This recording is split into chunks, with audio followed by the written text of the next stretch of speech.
Morning students, आज हमारा topic है इंग्लिश ग्रामर का punctuation. How do we punctuate any sentence और ए पैरा। सबसे पहले बच्चों, कोई भी पैरा या सेंटेंस पंक्चुएट करने के लिए हम कैपिटल लेटर्स का यूज़ करते हैं। ठीक है, जैसे अगर हम इसको स्मॉल लिखेंगे capital letter is normally used in writing first letter for the first letter of the first word beginning of the sentence. पहले वर्ड का पहला अक्षर आता है कैपिटल, और बीच में कंट्रीज़ का नाम, सिटीज़ का नाम, रिवर्स का नाम, जैसे जोहान्सबर्ग है। जैसे ये है for the first, F capital है। ठीक है, A capital letter is normally use, it is a type of, यहाँ पर एग्जाम्पल भी आप देख सकते हो, ए यहाँ कैपिटल है, एफ कैपिटल है, ये एफ कैपिटल है। कंट्रीज़ का नाम, सिटीज़ का नाम, मेन पर्टिकुलर प्रॉपर नाउन के उसका आता है पहला अक्षर कैपिटल। चैम्पियन है, टाइटल्स, वहाँ पर भी कैपिटल यूज़ होता है। वर्ड यूज़, ये फर्स्ट है रूल इसका।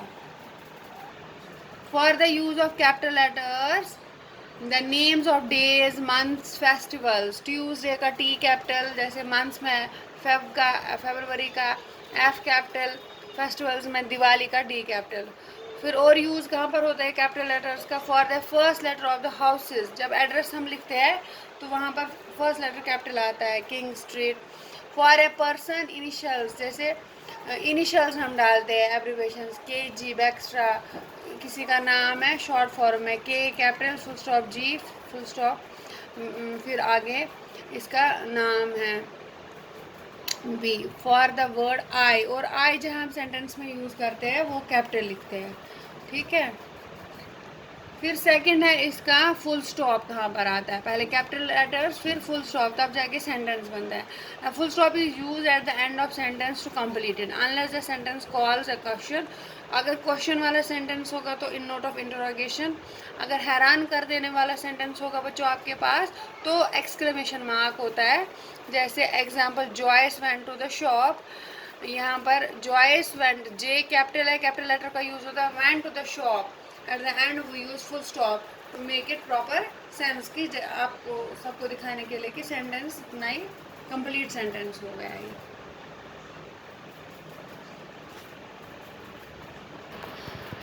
नाउ कॉमा का यूज कहाँ होता है? How do we use the comma?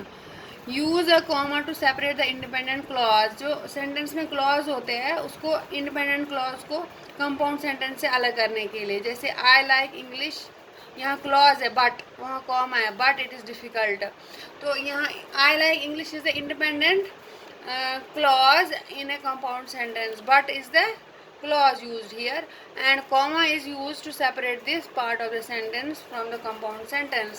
यहाँ पर I like English, comma, मुझे इंग्लिश पसंद है but it is difficult, लेकिन ये डिफ़िकल्ट है, इसको अलग करने के लिए हम comma का यूज़ करते हैं। Use commas to separate words, phrases, words को phrases ते मुहावरे, clauses को when there are two or more in series, जहाँ एक से दो जगह कोई चीज़ का यूज़ होता है तो वहाँ कॉमा का use. For instance, this is the phrase. ठीक है, Saini can run, again the clause, jump and skip. ये सैनी दो से ज़्यादा चीज़ें एट अ टाइम कर सकता है या दो से चीज़ें कर सकता है, तो उसको अलग अलग करने के लिए हमने कॉमा का यूज। जैसे Saini can run, comma, jump, comma and skip. Saini एक ही दो तीन चीज़ें कर सकता है तो उनको शो करने के लिए बेटा हमने कॉमा का यूज़ किया है। मैं एक बार फिर से आपको समझते, जैसे for instance it is a phrase, Saini can run, Saini दौड़ सकता है, कॉमा जंप भी कर सकता है और वो स्किप भी करता है, तो यहाँ कॉमा का यूज़ होता है। इससे क्लियर आपको आ जाएगा समझ कि कॉमा कैसे यूज़ करते हैं पंक्चुएट करते समय। When the date identifies the day or week, the date is set with a comma. Date को अलग करने के लिए, उसका अलग पार्ट दिखाने के लिए हम डे के बाद कॉमा दिखाते हैं। जैसे on Thursday August 25 comma school resumes, तो डेट को यहाँ डे हमने अलग कर दिया दिन से, कॉमा की वजह से स्कूल शुरू हो गया अगस्त। यहाँ पर दो बार कॉमा का यूज़ हो गया है, पंक्चुएशन का यूज़ ऐसे होता है।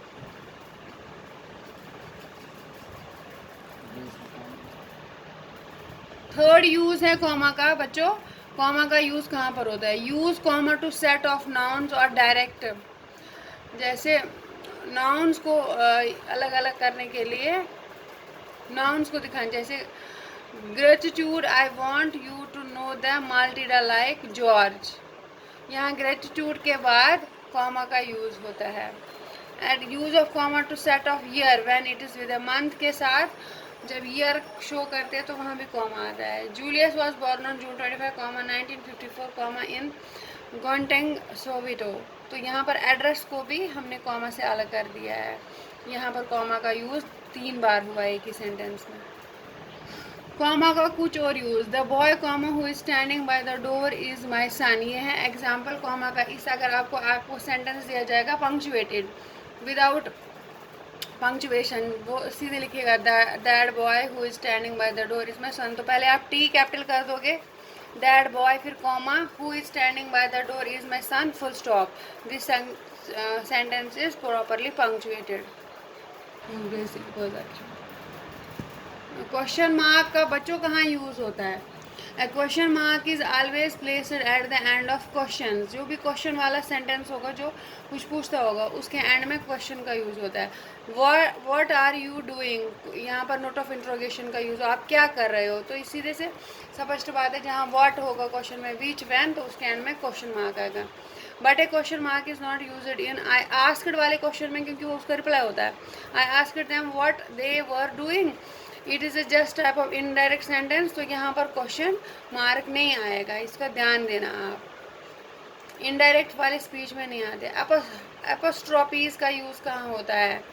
An apostrophe is a mark use to indicate कुछ positive case, the omission of a letter, if the word does not end in S and S, वहाँ पर इन तीनों केसेस में एपोस्ट्रोफी का यूज़ होता है।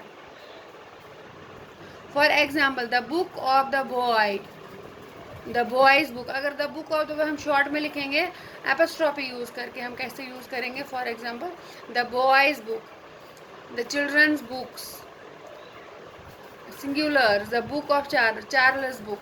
यहाँ एपोस्ट्रोफी का यूज़ हुआ है, Charles, the boy's book, the children's book. तो यहाँ पर you can see how apostrophe is used. एक और है इसमें रूल, इन्वर्टेड कॉमास का सेंटेंस में यूज़ होता है डायरेक्ट स्पीच को अलग करने के लिए, ठीक है। Words quoted are put in the quotation mark. The boy said he has, जैसे the book, the boy said को अलग किया गया, ही हैज़ द बुक जो कोटेशन है उसकी सेइंग, उसको इन्वर्टेड कॉमा में रखा गया है। Note the comma before the quotation mark and that since the words inside the mark form a sentence, this first letter is the capital. और यहाँ के बाद जो ये पूरा सेंटेंस है, यहाँ कैपिटल लेटर का यूज़ हुआ है, एपोस्ट्रोफी इसमें, इन्वर्टेड कॉमास में। ये डायरेक्ट स्पीच लिखने का तरीका है, इसको पंक्चुएट करने का तरीका है। यहाँ पर इसके बाद कॉमा, फिर स्टार्टिंग में इन्वर्टेड कॉमास और inverted comma close. Exclamation mark कहाँ हम यूज़ करते हैं सेंटेंस में? Exclamation mark is use for expression, हमें एक्सप्रेशन दिखाने के लिए, ऑफ सरप्राइज, हैरानी वाले, मोशन के, फियर और डिलाइट के, खुशी वाले, जब हम बहुत खुश होते, जैसे oh hurrah we win the match. Hurrah के बाद note of exclamation, ah I lost my book, यहाँ पर परेशान कर देने वाला, आह। लुक, वहाँ पर मोशन के, सरप्राइज कर, look the wonderful scene here. तो यहाँ पर इन चीज़ों के बाद हम एक्सक्लेमेशन मार्क यूज़ करते हैं। जैसे example, what a superb goal Giggs scored at Highbury. यहाँ पर व्हाट ए सुपर्ब, ये सरप्राइज करने वाला सेंटेंस है, नोट ऑफ एक्सक्लेमेशन लगा है यहाँ पर। I did not know you were here, तो नो एक्सक्लेमेशन मार्क का यूज हुआ है सेंटेंस। हाउ फिर शी लुक्स, वो कितनी सुंदर दिखती है, तो यहाँ पर नोट ऑफ एक्सक्लेमेशन लगा है। तो बच्चों, आपने आज पंक्चुएशन पढ़ा। सबसे पहले हम स्टार्टिंग में लेटर के कैपिटल लिखते हैं, फिर अगर वो शॉर्ट सेंटेंस होगा तो फुल स्टॉप। कॉमा का यूज़ होता है इंडिपेंडेंट क्लॉज को कंपाउंड सेंटेंस से अलग करने के लिए। फिर इंट्रोगेशन अगर वो क्वेश्चन वाला होगा, लेकिन अगर I asked what are they doing, तो वहाँ इंट्रोगेशन का यूज़ नहीं होता। फिर आपने पढ़ा इन्वर्टेड कॉमास का प्रिंसिपल, उसको इनडायरेक्टेड स्पीच को लिखने के लिए इन्वर्टेड कॉमास का यूज़ होता है, एपोस्ट्रोफीज का यूज़ होता है, जहाँ पर जैसे द बॉयज़ बुक एट्सेट्रा। ये था पंक्चुएशन के बारे में ध्यान से पढ़ना और अपने आप को सुरक्षित रहना, बार बार हाथ धोना, कोविड-19 से खुद को और अपने परिवार को बचाना। Thank you, have a nice day.